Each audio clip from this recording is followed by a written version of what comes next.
Welcome to the Rim Break Rodeo. We hope this video helps. In this video, I will show you how to cook bacon on a Blackstone griddle.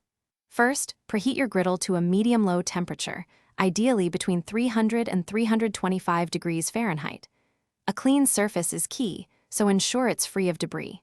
Then, lightly oil the griddle with a high smoke point oil, like avocado or grapeseed, using a paper towel. This preparation ensures your bacon cooks perfectly and doesn't stick, setting the stage for a delicious meal. Now that your griddle is ready, it's time to lay out the bacon. Carefully place each strip directly onto the preheated and lightly oiled surface. The trick here is to arrange them in a single layer, making sure no strips overlap. Also, leave a small amount of space between each piece. This allows for proper air circulation, which is absolutely essential for achieving that wonderfully even cooking and crispy texture we all love. Once your bacon is on the griddle, let it cook for about 3 to 5 minutes on the first side. Keep an eye on it until it reaches your desired level of crispness.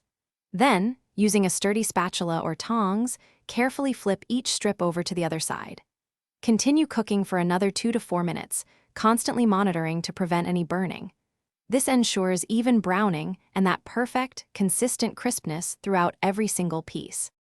When your bacon has reached that ideal crispness, it's time to remove it from the griddle.